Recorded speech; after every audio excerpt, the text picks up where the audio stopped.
umeiona CDF hiyo? Itisheni special sitting mtoe hiyo sheria ya lesbianism. Hakuna vile utaitisha special sitting ya pesa ya CDF na watoto wetu wanakaa na hii tabia na unaniambia jaji ndiye aliamua.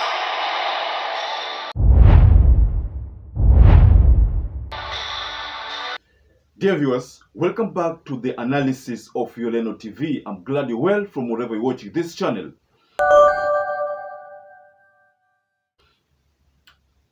We all know that Pastor Ezekiel is one of the pastors who has been telling this Kenya Kwanza government things as they are. We've seen bishops try to indirectly advise the president on what ought to be done in matters of the current happenings. We've seen a lot of pastors trying to do that, but with a lot of caution. But I've stumbled upon a video of a warning, or rather a request directly from Pastor Ezekiel telling the president wacha kutuenjoy. This is so much serious to an extent that he reminded the president about things that he has had to champion to work. I'm taking the example of a CDF. When the courts, actually the Supreme Court said CDF was illegal and that fund ought to be channeled to the county government so that the county government can be directly involved with these bursaries, the MPs did not want anything to do with that, and they vowed to go on a go-slow in matters of parliament deliberations until that clause is removed, and they succeeded in it. When Miguna was forced to go to exile, the government of the day made sure that Miguna was brought back. So Pastor Ezekiel, in the video that I'm about to share with you, has told the president wacha kutuenjoy. The same way you could organize special sittings for CDF is the same way I expect you to organize special sittings for the LGBTQ. Don't tell us that how we Turkey, when in actual sense, behind the scenes, you are advocating for it. This is the kind of message that Pastor Ezekiel has sent directly to William Samoei Ruto. Allow me to share this video so that after the video, we can get to talk about something regarding that video. There's something that is very sensitive, and this we need to actually talk about it. But before I share the video, perhaps if you're watching this channel for the first time, don't forget to subscribe, give us a like, because that is the way you get to support us, and that's the way you get to have this channel trend. So just stick by and watch this video. Hakuna haja muje mtuambie mulisikia imepitishwa. Mimi sitaki. Mimi sina njia ya kwenda huko, na huyu hana njia. Wewe ni kiongozi, wewe ni mbunge, wewe ni senator, wewe ni governor, wewe ni president, wewe ni deputy, wewe ni attorney general, wewe ni government whatever. Rudini huko, mukae kama serikali, mukae chini, muliotengeneza sheria, uko na uwezo wa kubatilisha sheria. Ikiwa mbunge, unajua mimi si mwanasiasa, lakini saa zingine nakasirika. Si koti hizi zilisema hii pesa ilikuwa inaenda kwa bunge, inaitwaje? CDF imetolewa. Si koti ilisema kwamba CDF imetolewa. Si wabunge waliweka special sitting na wakarudisha CDF. Wewe umeiona CDF hiyo? Itisheni special sitting mtoe hiyo sheria ya lesbianism. Hakuna vile utaitisha special sitting ya pesa ya CDF na watoto wetu wanakaa na hii tabia na unaniambia jaji ndiye aliamua.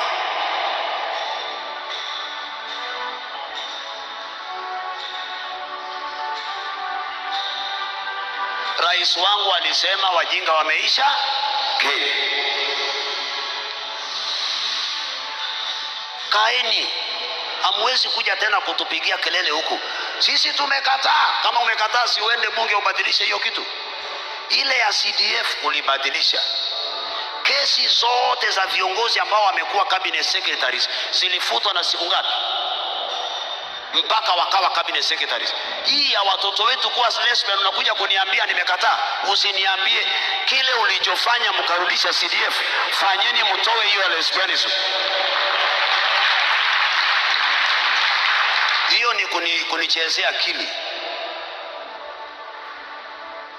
I'm not a politician, lakini hatutaruhusu hii nchi kuchomeka. Hii Kenya kuna mbinu nyingi tu. Kama Miguna alibanduliwa akapelekwa mataifa mengine, hii mambo ya lesbianism msimuweke ndani ya ndege mpeleke mataifa ya Amerika. Mbona mnaiacha hapa? For the security of the nation, tafadhali tuache story, let us act. But I pray that the government protect these people first. Hawa wasije wakauawa first.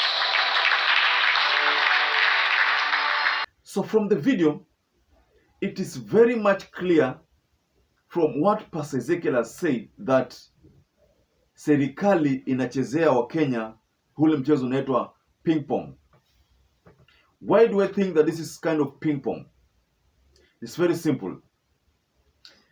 You say that you don't want LGBTQ in this country. Of course, those are words. But then how are you putting your words into action? In Kenya, politicians can say anything. But then in law, if it's not affected, then whatever the politician says is as nothing as anything, that it's as useless as anything. What the president said last week, if I'm not wrong, is that it will not happen in Kenya. But what measures has he put in place? Nothing.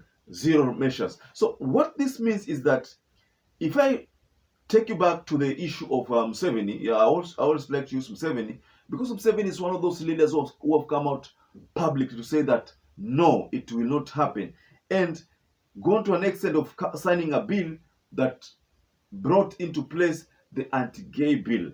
But in Kenya, that has not been done. What we see are politicians talking.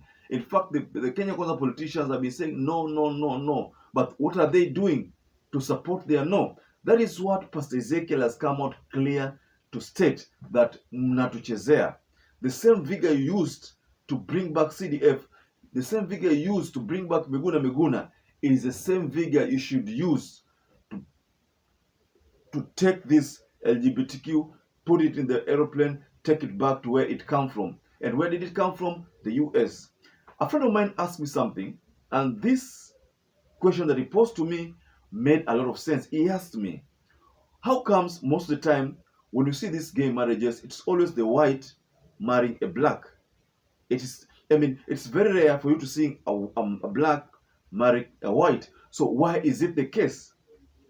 I found this question quite relevant, but I could tell this person directly that is the reason why we Africans should wake up and say no to this act, and no. And I think that's why I support Pastor Ezekiel, that it's supposed to be a no, because the whites are trying to spoil the blacks. Why is it that it is not the black marrying a white? It is very rare to see that kind of occurrence. But it can only happen when it's a black lesbian marrying probably a white lesbian. That can work. But why is it that when it came to men, it is the other way around? This is why we find that Biden is trying to impose a morality here in our country. And this is making us a laughing stock, like I said in my previous analysis. And Pastor Ezekiel has come out clear to tell the president, wake up. We are not fools. And you said, wajinga wameisha hapa Kenya. So why are you making us look like wajinga right now? If you really mean it, you should come up with bills, sign the bills, let the world know that you are in, you are against it, if you truly mean it. But if you don't mean it, then you continue telling us that the supreme laws are supreme, and that they cannot be, and they can't be reversed. And that's why in my previous analysis I talked about Ombudsman Office of the Judiciary, ability to be able to check these decisions. But now it's not possible.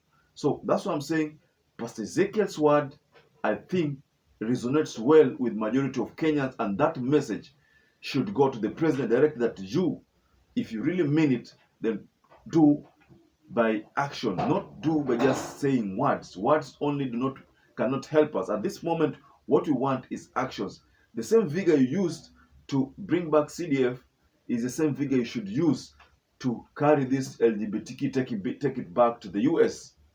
Ladies and gentlemen, kindly share with us your take on this matter, what Pastor Ezekiel has said, if you support that, and please share with us your opinions, and you can still share this video widely with like-minded people who like to know the truth and talk the truth about this issue. And once again, I'd like to urge any visitor, any viewer who has subscribed to this channel to please consider supporting YOLENO TV by subscribing to it. Once again, stay safe, stay blessed until you catch up again in our next analysis.